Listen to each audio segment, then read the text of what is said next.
Et je vais à présent donner la parole à Sonia Dubès, présidente de DLR, qui va pouvoir donner le point de vue de l'entreprise et nous dire en quoi l'entreprise est intéressée par une réflexion sur le FCTVA et la TVA. Bonjour à toutes et à tous. Alors avant de commencer, je souhaiterais remercier les élus qui nous accueillent ici dans ces magnifiques locaux. Je pense que vous avez apprécié le chemin pour venir jusqu'ici.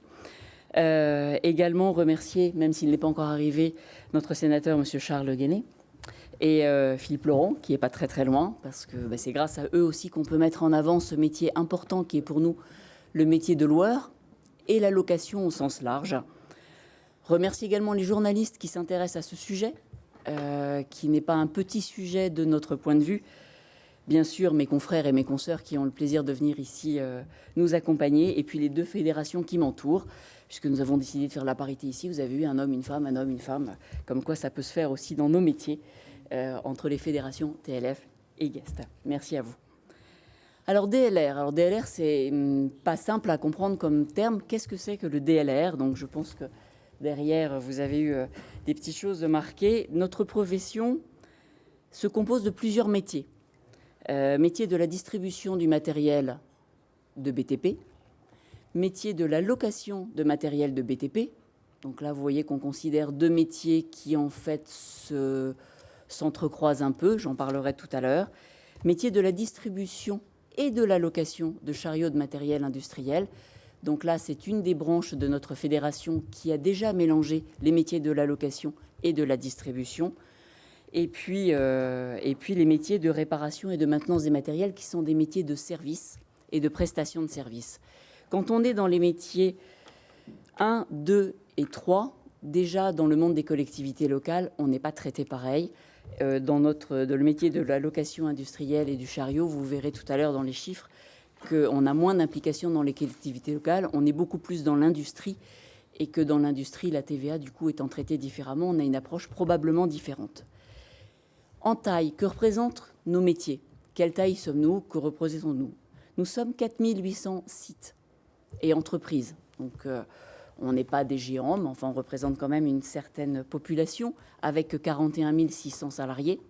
Donc, ça fait pas mal d'emplois, une population d'entreprises qui recherchent de la main-d'œuvre, qui recherchent des techniciens.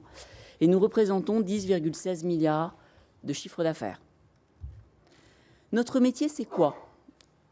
Mis à part les grands détails que je vous ai donnés tout à l'heure, c'est de mettre à disposition de nos clients des matériels et des accessoires. On met ces dispositions en vente neuve ou en vente occasion. Donc, vous voyez que déjà, il y a deux canaux possibles.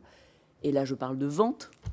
Donc, si on est avec les collectivités locales, on peut parler de fonds de compensation, mais on peut aussi les louer de façon court terme. C'est quoi de la location court terme? C'est je loue un jour, 2 heures, 3 heures à 3 mois, 4 mois, 6 mois, mais je peux également faire du moyen terme, 2 ans, 3 ans, voire 5 ou 6 ans.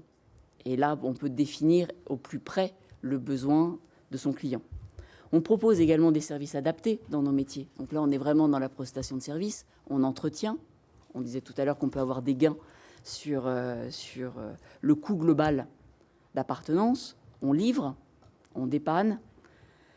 On peut faire quelquefois des garanties dommages. En tout cas, on est au plus près du service. On assure également dans nos métiers la distribution des pièces détachées. Et puis, bien sûr, comme nos matériels sont des matériels mécaniques, eh bien, il faut les maintenir et les dépanner, puisque parfois, ça tombe en panne. Ça nous arrive, en tout cas. Quels sont nos clients? Nos clients, ce sont les entreprises et les artisans du BTP. Ce sont également le commerce et l'industrie. Donc là, on a tous nos critères.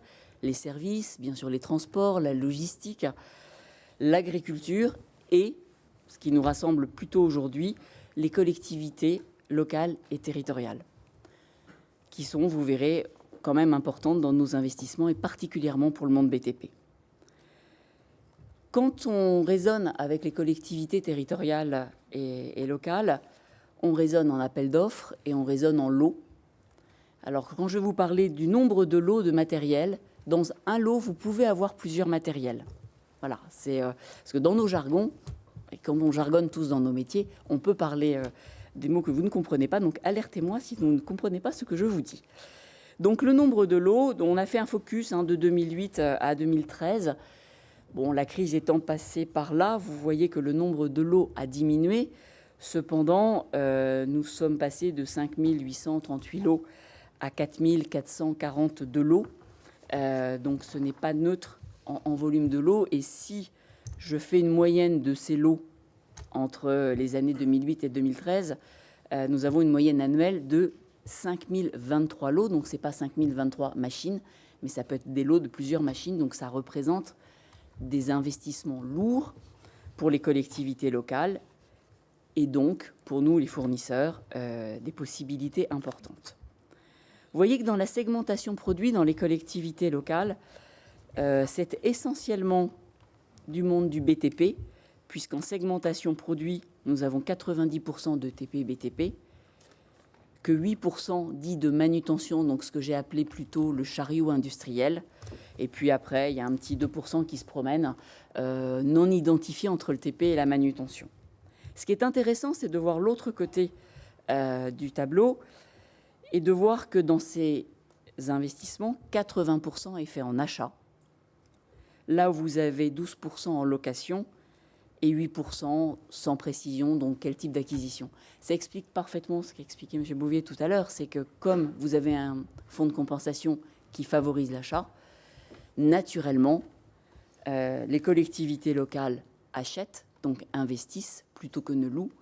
Ont-elles toujours besoin d'investir? Est-il pertinent qu'elles investissent toujours? C'est la question qu'on se pose. Et la question qu'on se pose, si je fais un petit parallèle avec le chariot industriel qui n'a affaire globalement beaucoup plus à l'industrie qu'aux collectivités locales, c'est que c'est un choix de gestion qu'est la collectivité locale comme une entreprise. Dans une entreprise, l'entreprise dit j'achète, neuf ou occasion, je loue, un neuf ou en occasion pour une courte durée ou une longue durée. En tout cas, je fais un choix de gestion. Là, on s'aperçoit que c'est très canalisé dans un seul domaine et probablement lié à un principe de TVA ou de fonds de compensation de TVA qui est probablement plus complexe pour les collectivités locales.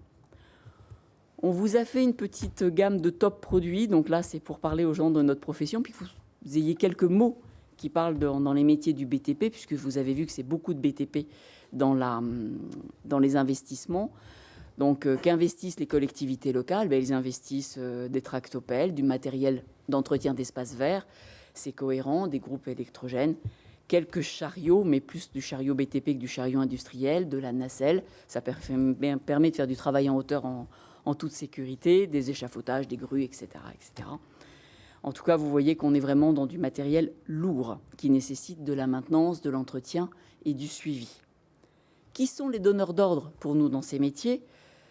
Principalement les communes, ça tombe bien d'avoir le représentant des maires, l'État, beaucoup moins que les communes, et puis après les conseils généraux, les communautés d'agglo. Mais vous voyez que le grand tuyau d'investissement, ce sont les communes. Focus sur nos régions. Toutes nos régions n'ont pas les mêmes poids, vous le savez, même si nos régions vont se regrouper et vont changer un peu de volume. Il y a des poids différents. L'Île-de-France étant le gros poids lourd des régions qui investissent, avec la Corse, qui a des tas de qualités, mais qui n'est pas le plus grand pourvoyeur pour nous d'investissement de matériel. Dans les départements, on a des nuances un peu différentes sur les lots, puisque c'est le Nord qui tire son épingle du jeu. Ce que je voulais vous faire voir et vous interpeller sur les investissements, c'est le tableau achat-location par région. Donc c'est intéressant de revoir là le poids de vos régions. Alors, mis à part un phénomène un peu particulier qui est au dom-tom, et je ne sais pas pourquoi on est dans cette répartition au dom-tom avec un 63-37, mais vous voyez que globalement, les régions achètent entre 85 et 95% et louent entre 5 et 15%. Pour vous donner un focus dans l'industrie, du matériel de manutention, ça c'est pas ma casquette présidente de fédération professionnelle, mais c'est ma casquette chef d'entreprise d'une société de manutention de chariots élévateurs, on est dans le 70-30, 70 locations, 30 investissements. Donc les deux existent. On ne peut pas dire qu'on sera à 100-100, mais on voyait qu'on est dans des rapports totalement inverses. Il y a peut-être quelques questions à se poser sur ce sujet-là, en tout cas, qui peut nous interpeller. Le fait de louer plutôt que d'acheter peut aussi se dire qu'il y a moins de recherche de banques, peut-être moins d'emprunts toxiques. En tout cas, faire porter le choix de l'investissement par le loueur. Il y aura quand même investissement par le loueur, pas par la collectivité, mais il reste quand même de l'investissement et ça fait quand même tourner l'investissement. Ça, c'est une partie importante. L'autre partie qui est importante aussi à gérer, c'est que le loueur prend la globalité du besoin et peut régler auprès de la collectivité locale le besoin de A à Z et pas juste se contenter de déposer une machine. Donc on est plus dans une réflexion globale. Voilà notre réflexion dans notre métier. Je vous remercie de votre attention.